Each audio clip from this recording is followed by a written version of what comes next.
Gente, os casos de stalking, que é um tipo de perseguição, sobretudo nas redes sociais, aumentaram cerca de 34% no Brasil em 2024. É uma situação realmente preocupante, não é mesmo, Mônica? Boa tarde mais uma vez. Boa tarde mais uma vez, sim.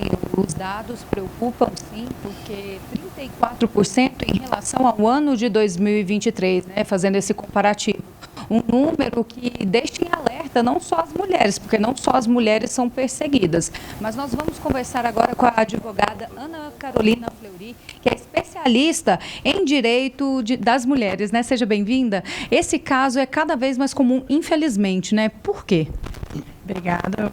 Boa tarde, pessoal. Sim, acaba que fica mais comum a cada dia e também tem uma outra questão esse dado. As pessoas estão tendo mais informação e estão levando a conhecimento público e das autoridades, registrando ocorrências e fica ainda mais chocante quando a gente pensa, como falamos aqui nos bastidores, que tem acontecido uma vez a cada 7 minutos. Então, um crime e um acontecimento muito sério. E como a pessoa evitar esse tipo de crime? É muito difícil evitar. A gente tem como falar sobre, então, conhecimento, capacitação de servidores, o compartilhamento de informações, capacitação das pessoas para saberem o que é, como é que configura, mas principalmente evitar é difícil, porque a gente não consegue, de fato, controlar outra pessoa, mas ensinando o que é, dando essa informação, talvez a gente consiga diminuir. O importante é saber fazer o que fazer depois.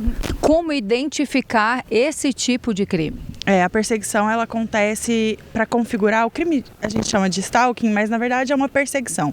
Essa perseguição, como o próprio nome e o conceito da palavra diz, tem que ser uma atitude o quê? Reiterada. Então tem que acontecer mais de uma vez, isso tem que te causar medo, angústia, tem que ser algo munido de ameaça. A pessoa que te liga muitas vezes ao dia, que vai até o seu trabalho, que vai até a sua casa, sempre te amedrontando. E é importante dizer que não acontece apenas pessoalmente, mas por meio das redes sociais, por meio de internet, e-mails. Muitas vezes utilizam Pix para mandar mensagens, porque a pessoa já bloqueou em tudo.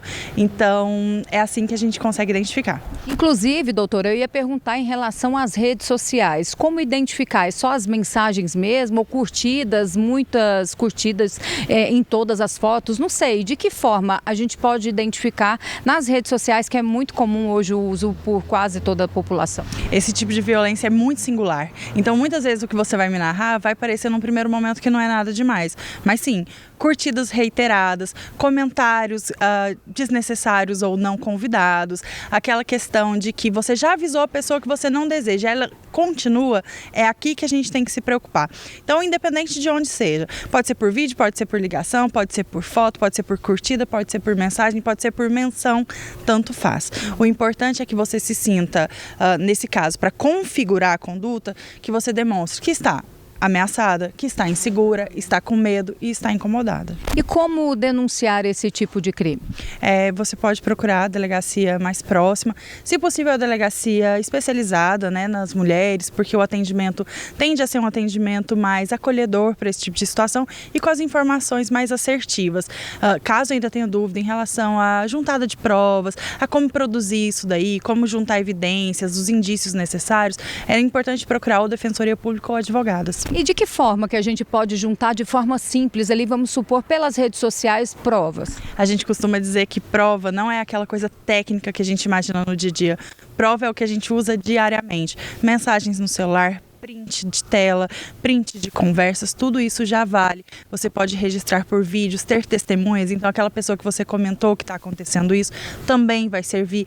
Pode ser em crimes, principalmente quando envolvem mulheres, as denúncias, as ocorrências, elas acontecem muitas vezes sem testemunhas. Então pode ser para aquela pessoa que você contou, para sua mãe, você pode utilizar uma amiga, não tem isso de que a amiga não pode falar. Só vai ser informante, vai ser ouvida de uma maneira diferente, mas ainda assim é válido. Então tudo que está em excesso e está te incomodando pode ser indício ali de perseguição? Com certeza, e lembrando que o excesso é variável, pode ser que 2 vezes sejam suficientes. Ok, doutora Ana Carolina Fleury, muito obrigada pelos esclarecimentos importantes numa era tão digitalizada, pode-se dizer assim, que a gente vive nas redes sociais, vive resolvendo coisas de forma digital.